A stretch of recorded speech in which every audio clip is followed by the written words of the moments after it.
Morning, everyone. Thank you for coming. Dr. Sean Conley, physician to the President.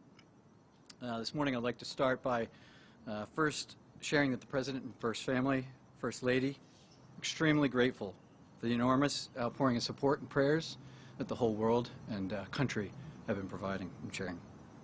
I'd like to thank Colonel Andrew Barr and all the medical and support staff here at Walter Reed for their tireless efforts, providing everything and anything the medical team, the President, and I could need.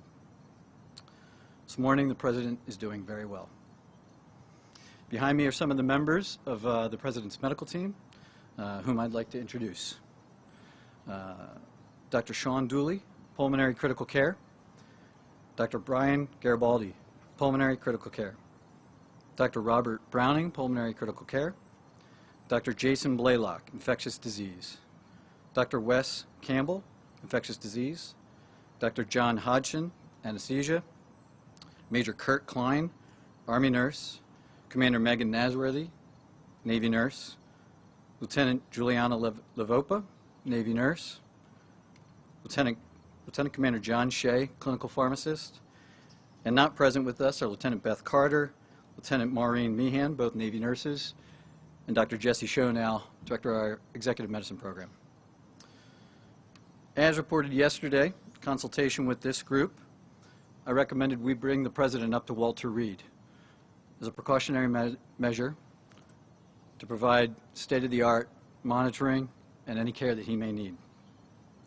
Just 72 hours into the diagnosis now, the first week of COVID, and in particular days 7 to 10, are the most critical in determining the likely course of this illness. At this time, the team and I are extremely happy with the progress the President has made. Thursday, he had a mild cough and some nasal congestion and fatigue, all of which are now resolving and improving. At this time, I'd like to bring up Dr. Dooley to discuss some of the specifics of the President's care. Thank you, and good afternoon. I'm Dr. Sean Dooley, as Dr. Conley mentioned. I'll start off by mentioning how incredibly proud I am of our medical team assembled behind me, and the honor it's been to care for the President over these last 24 hours here at Walter Reed. He's receiving outstanding multidisciplinary care, the state of the science for coronavirus infection. We are monitoring him very closely for any evidence of complications from either the coronavirus illness or the therapies that we are prescribing to make him better. We have monitored his cardiac function, his kidney function, his liver function. All of those are normal. And the President this morning is not on oxygen, not having difficulty breathing or walking around the White House Medical Unit upstairs. He's in exceptionally good spirits, and in fact, as we were completing our multidisciplinary rounds this morning, the quote he left us with was, "I feel like I could walk out of here today," and that was a very encouraging comment from the President. Moving forward, I'll go ahead and introduce Dr. Garibaldi, who will talk about some of our therapeutics and the plan of care for today. Thank you. Thank you, Dr. Dooley, and I'd like to echo the sentiment from the entire team. What an honor and a privilege it is to be part of this multidisciplinary unit to care for the President. About 48 hours ago, the President received a special antibody therapy directed against the coronavirus, and we're working very closely with the company to monitor him in terms of that outcome. Yesterday evening, he received his first dose of IV remdesivir, and our plan is to continue a 5-day treatment course for remdesivir. And the big plan for today, since he's in such great spirits and doing well, is to encourage him to eat, to drink, to stay hydrated, to be up out of bed, and to be working and doing the things that he needs to do to get well. And I'll refer Dr. Connolly to any questions. Thanks, Brian. It's important to note the President's been fever-free for over 24 hours. We remain cautiously optimistic, but he's doing great. With that, one other note. It should be clear that he's got plenty of work to get done from the Chief of Staff, and he's doing it. With that, if there's a couple questions about the President's health in the last couple days. Sir, could you tell us the President's oxygen saturation level, please? Yeah, so the last saturation that we had up walking around, he was about 96%. And he's receiving no diagnosed? He has not received any supplemental oxygen? He's not on oxygen right now, that's right. He has not received any at all? He's not needed any this morning today at all, that's right. No, he's... Do you have an estimated date when he might be discharged? Well, I don't want to put a hard date on that. He's doing so well, but with a known course of the illness, days 7 to 10, we get really concerned about the inflammatory phase, phase 2. Given that we provided some of these advanced therapies so early in the course, a little bit earlier than most of the patients we know and follow, it's hard to tell where he is on that course, and so every day we're evaluating, does he need to be here, what does he need, and where's he going? What do you see as the probability that he will need supplemental oxygen going forward? I don't want to put a percentage on that, but right now all indicators are that that he'll remain off of oxygen going forward. And in terms of like blood clots, pneumonia, bacterial infection, what do you see as the risk on that front? Well, we know that all of them are risks associated with this condition. He is receiving all of the standard of care and beyond per routine, international COVID protocols. So we're monitoring for all of that, but at the moment there's no cause for concern. You said he's fever-free now. What was his fever when he had one, sir? I'd rather not give any specific numbers, but he did have a fever Thursday into Friday, and since Friday morning he's had none. Okay. And what was the date? On top of the other antibodies. I'm sorry? Why remdesivir on top of the antibodies? So remdesivir works a little bit differently than the antibodies. We're maximizing all aspects of his care, attacking this virus, multi-pronged approach.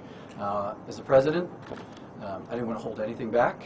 If there was any possibility that it would add value to his care and expedite his return, I wanted to take it. And the team agreed, and that's why we proceeded. Doctor, what was the date of the president's last negative test? I'm not going to get into all the testing going back, but he and all the staff routinely are tested, and so. Doctor, what is the PPE protocol for President Trump receiving visitors and doctors? It's the same as any hospital has. We have an area that's clean that you put your equipment on, and then beyond that, everybody is fully gowned up, masks, gloves. We're protecting ourselves and him. Have you done a screen? Has there been any sign of any lung damage whatsoever? We are following all of that. We do daily ultrasounds. We do daily lab work. The team is tracking all of that. Has there been any sign of damage, sir? I'm not going to go into specifics on what the findings of any of that are. If we just put you down on one thing, has he ever been on supplemental oxygen? Right now, he is not on oxygen. I know you keep saying That's right now, but should we read into the fact that he had been previously? Yesterday and today, he was not on oxygen. So he has not been on it during his COVID treatment? He's not on oxygen right now. Has hydroxychloroquine been considered as a viable treatment option for the president? We discussed it. He asked about it. He's not on it now.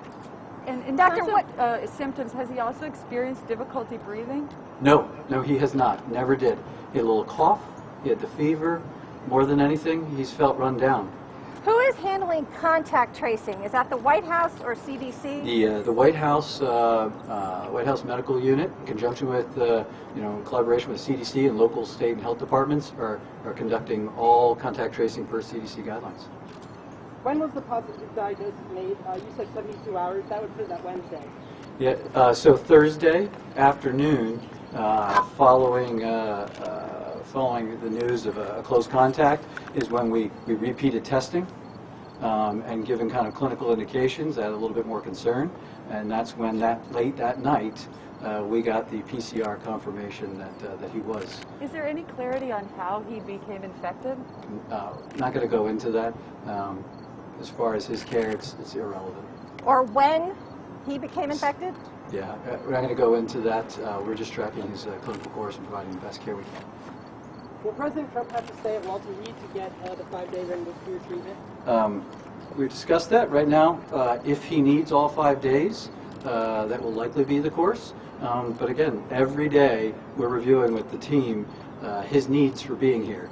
And as soon as he gets to the point where it's not a requirement, he may still need some care, but if we can provide that downtown at the house, then we will transition at that point, as long as it's safe and appropriate and the team agrees. In addition to his weight, does he have any other risk factors that make him more at risk for sort of a severe case? Well, not particularly. I mean, he's 74, he's male, and he is slightly overweight.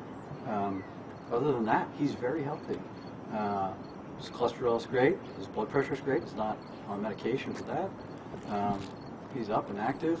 And you saw his activity, the days leading up to, the long hours and everything else. He's able to handle it. Can you provide other vitals like heart rate, blood pressure, and temperature? So his heart rate is in the 70s to 80s. His blood pressure has remained where it's historically been during our physicals. 110 to 120 systolic. He's great. It's never budged. I've had no concerns there. So why was the decision made to transfer him here? Because he's the President of the United States. And obviously, if doctors have found that the prone position is helpful for COVID, has he been in that at all? No, he asked about that. He did, Thursday into Friday. He's been briefed by the task force and all the scientists for months, and he brought that up, as we were discussing his cough, and at that time his oxygen levels were okay, and we didn't feel like we needed to do it. We came up here, we discussed it with the team as well. We consider all options, but he has not needed any of that. Why wasn't the First Lady admitted as well? The First Lady's doing great. Thanks for asking. She has no indication for hospitalization, advanced therapy. She's convalescing at home. Thank you. I'm going to try to pin you down one more time. I know you said there was no oxygen yesterday. He's not on oxygen but did he receive today. Did he receive any on Thursday? And what's today? Saturday? Saturday. No, Thursday. Okay, so no Thursday, no Friday, no Saturday. That's fine. So that was why we were confused. Thursday, no oxygen, none at this moment. Yeah, and yesterday with the team, while we were all here, he was not on oxygen. So has the President actually been admitted as a patient to this hospital? The President is a patient at Walter Reed National Military Medical Center. Is he on any steroids? Steve? Press, thank you. Can you ask that Thank you very much. Last question. Thank you. Thank you, John. Okay, thank you.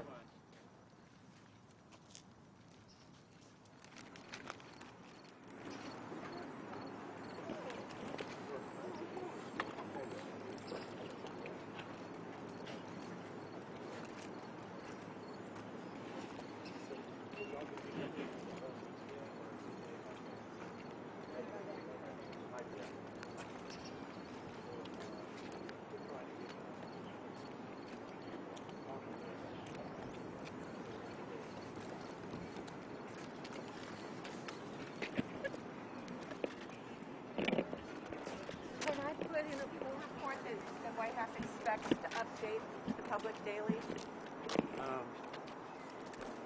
Yes, that's Okay. I don't know, off the record, I don't know that it'll be this kind of thing, but we'll certainly give updates daily. If I can just say update the public daily, that's So later today, we shouldn't expect another in-person, but there'll be updates by statement or however. Potentially, yeah. There could potentially be another update here today? No. Okay.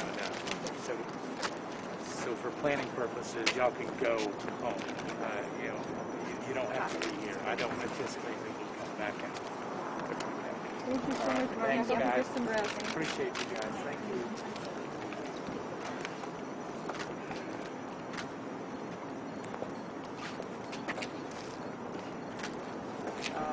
Yeah, that'd be great.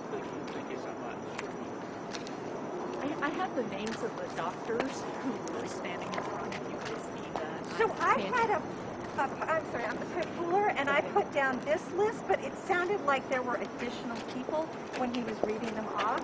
Okay, how many do you have? 1, 2, 3, The second 4, guy was 5, Julie. 6, Who was 7, the 8. third? 1, 2, 3, 4, 5, 6, 7, 8, 9, 10. I have 10. Okay, so who? Obviously, the cameras are still rolling, so if we can go off the record with some of y'all and get away from the cameras, Sure. I'd be glad to.